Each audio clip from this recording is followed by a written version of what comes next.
Hey compagnie, me voici dans une nouvelle vidéo, il s'agit d'un update.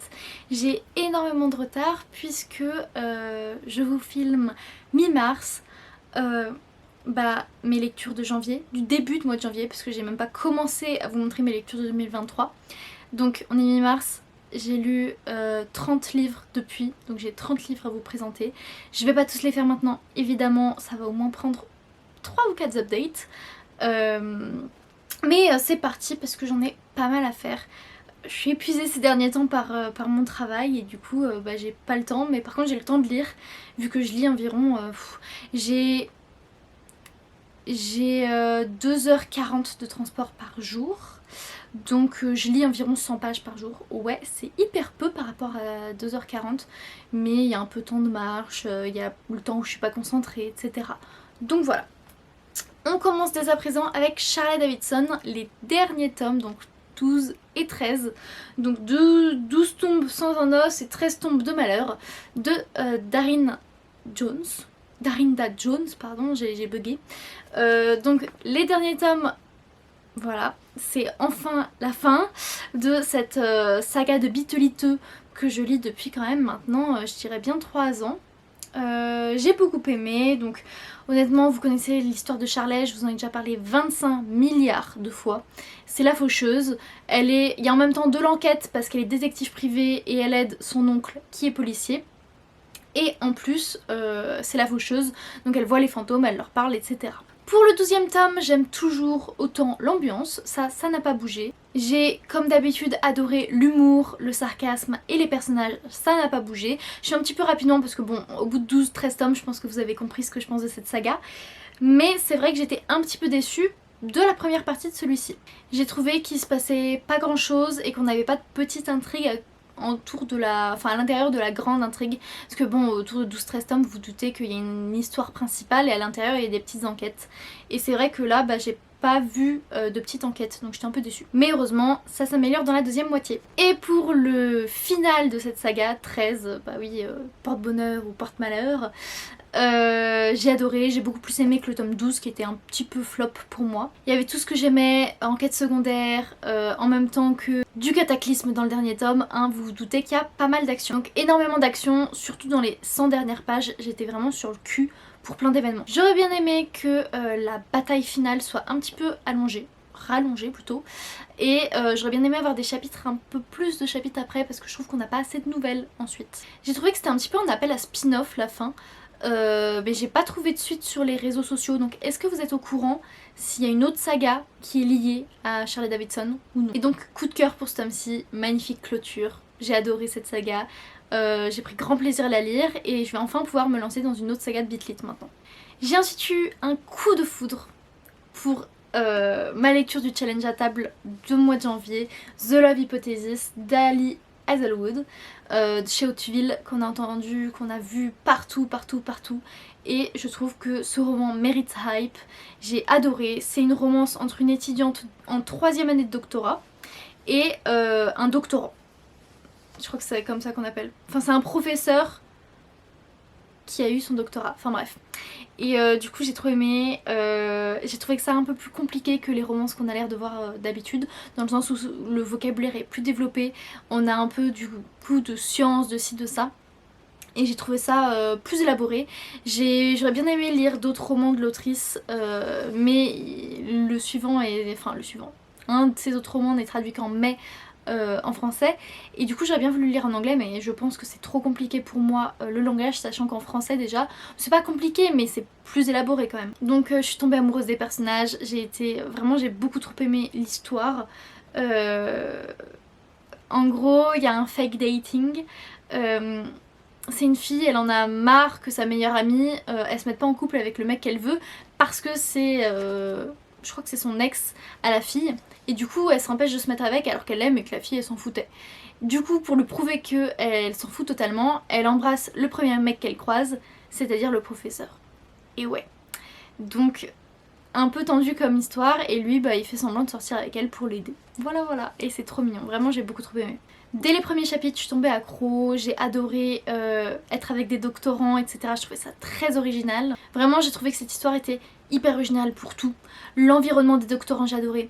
Les personnages hyper développés et spéciaux, j'ai trouvé. L'humour, enfin tout était parfait. Et ça m'a un peu fait penser à l'Anti-Lune de Miel, le Enemies to Lovers, ça m'a un peu fait penser à ça. Et mais en mieux. Parce qu'en fait le professeur personne ne l'aime, il est hyper méchant, etc. Du coup voilà, mais vraiment gros coup de cœur sur The Love Hypothesis, pardon, lisez-le. J'ai ensuite lu Bodyguard 3, Sawyer de Laura S. Wilde aux éditions Hugo Roman. Troisième tome d'une saga de 4 tomes, je l'ai fini mais je vous présenterai pas tout de suite le quatrième tome. J'ai été très déçue par celui-ci, donc on suit 4 frères bodyguards. Techniquement c'est des triplés plus un qui est leur frère d'adoption on va dire. C'était plutôt leur meilleur ami. Et là on suit du coup le troisième triplé puisqu'on a déjà vu les deux autres dans les tomes précédents. Et il y a une histoire commune, il faut bien les lire dans le bon ordre. Et chacun a son histoire, sa romance. Là du coup on suit Sawyer et j'ai été hyper déçue par son histoire. Je me suis fait chier, honnêtement j'ai trouvé que c'était un tome de transition un peu inutile. Et pour une romance, un tome de transition, bah non, je suis pas d'accord. J'ai trouvé ça dommage que le personnage de Sawyer ne soit pas plus développé, surtout en termes d'évolution. Je n'attendais pas beaucoup de lui, mais on te tease des trucs sur lui dès le premier tome. Et j'aurais aimé que ce soit plus évolué, plus approfondi, mieux fait aussi peut-être. Donc j'ai été déçue déjà sur ça. En plus, la romance n'arrive qu'à peu près à la moitié du bouquin. Donc j'ai pas compris, sachant que c'est une romance quand même, hein, les gars, faut vous le rappeler ou pas ? La deuxième partie était déjà mieux, la romance était sympathique, mais vraiment j'étais très déçue quoi, je me suis ennuyée. Au moins le rythme était un peu soutenu avec de l'intrigue, du suspense, tout ça, mais c'était pas pour ça que j'étais là. J'avais surtout hâte de lire le quatrième tome, qui lui, on nous le tease depuis le début la romance, j'avais hâte de le retrouver. Du coup, j'ai dit que c'est une bonne lecture, mais assez déçue, même si j'ai quand même passé un bon moment, parce que j'aime beaucoup tous les personnages. Donc je mettrais 16 sur 20, mais peut-être même 15,5 parce que c'était quand même vraiment pas ouf. J'ai ensuite lu un service presse plus récemment, mais je l'ai un peu mis en haut de ma pile parce que c'était un service presse. La Cité des Reines de Madeleine Ferré-Fleury et Cédriane Fossa aux éditions Scrigno. Alors là, on est dans quelque chose d'un peu science-fiction futuriste où on sait créer des enfants sans rapport sexuel, on va dire. De manière scientifique et en fait il n'y a plus que les femmes un peu sur terre, il reste quelques hommes mais souvent ils meurent jeunes, ils ont des maladies, il faut faire attention, tout ça. On essaie de plus créer d'enfants de manière naturelle vu qu'on n'a plus besoin d'hommes et voilà, donc c'est un peu un truc ouais, futuriste où les femmes sont à la tête du monde etc. Depuis un moment. J'ai bien aimé, c'était sympathique, c'était fluide, je l'ai lu rapidement. Il fait 350 pages, je l'ai lu vraiment assez rapidement, je dirais en 1 ou 2 jours. J'ai bien aimé, ça me change énormément de ce que je lis habituellement puisque je suis pas trop dans la science-fiction moi de base. Mais j'ai trouvé ça intéressant de voir les femmes au pouvoir, ce qu'elles pouvaient en dire, est-ce que c'est vraiment bon, il y a des côtés qui se rebellent évidemment. On suit 3 points de vue je crois, j'ai trouvé ça intéressant. Après vous savez que je suis pas la plus fan de suivre plusieurs points de vue. 2 ou 3. Je sais plus si... peut-être 2. Enfin bref, j'ai trouvé ça sympathique, c'était intéressant. J'ai pas trop aimé les personnages, ça dépend lesquels, mais je me suis pas tant attachée que ça. Je pense que si je m'étais plus attachée aux personnages, ça aurait pu être une très bonne lecture.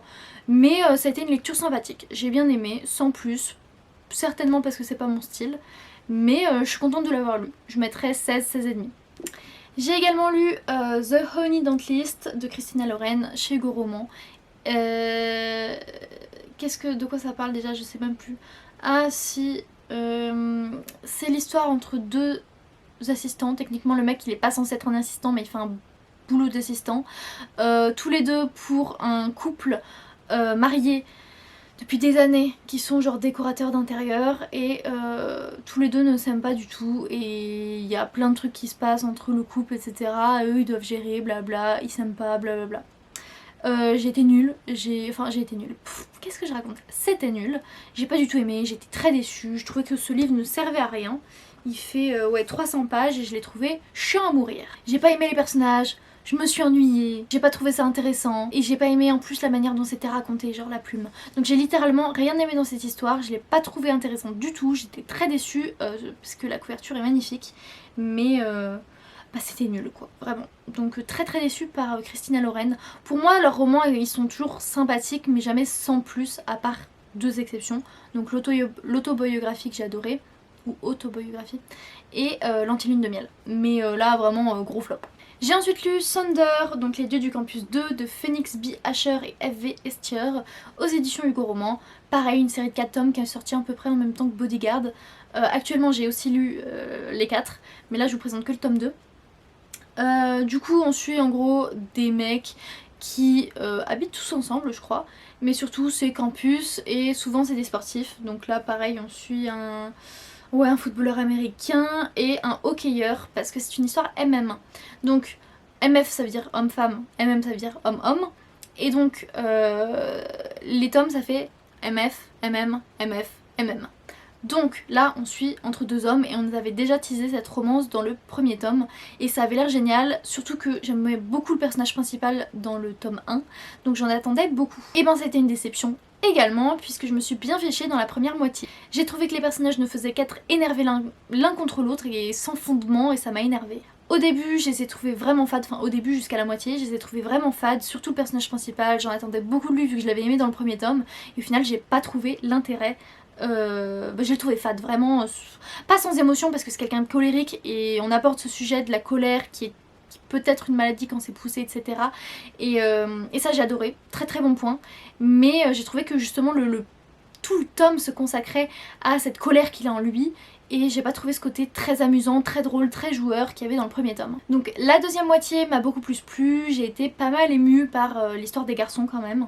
En fait c'est à partir du moment où ils arrêtent de se battre l'un contre l'autre où ça a commencé à me plaire. Et donc voilà, le trouble dont on parle dans ce roman-là, je trouvais ça très intéressant et c'est ça qui rajoute, je trouve, le petit plus. Mais je trouve qu'on se concentre trop là-dessus par rapport à d'autres éléments qui ont été oubliés. Donc lecture pas incroyable, 15,5-16, pareil, c'est pas ouf chez moi. Hein.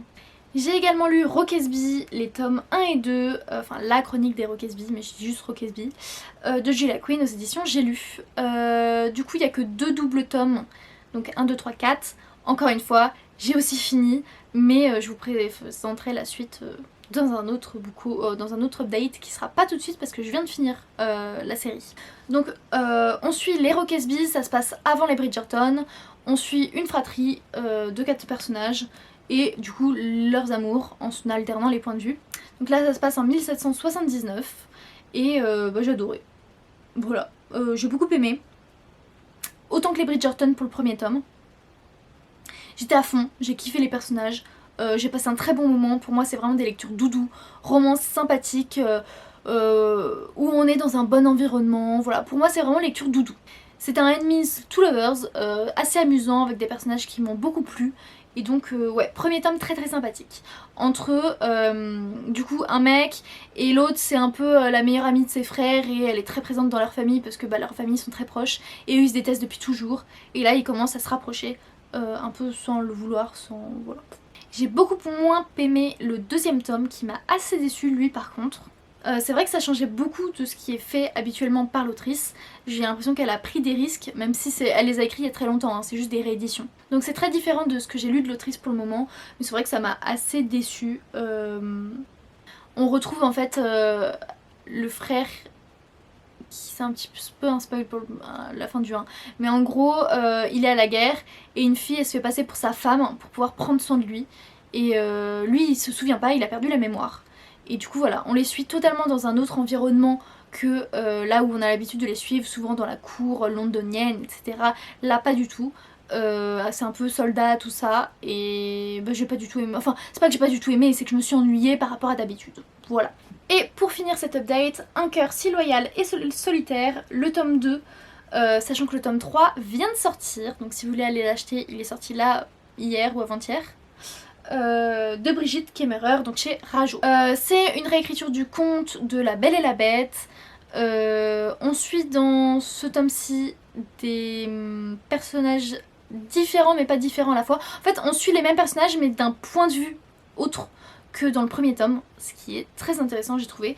Ouais, on a 2 points de vue. On suit un qu'on connaissait pas vraiment, et l'autre qu'on connaissait dans le tome 1 mais on n'avait pas son point de vue. Au début j'étais un peu sceptique, surtout que j'avais vu énormément de mauvais avis à cause de ce changement, notamment de point de vue. Il a l'air énorme hein, mais c'est juste du papier bouffant.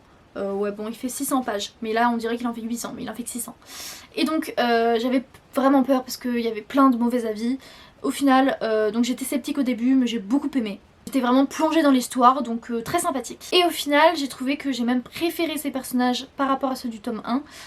En même temps, ce personnage principal, je l'avais déjà préféré par rapport au principal masculin dans le tome 1.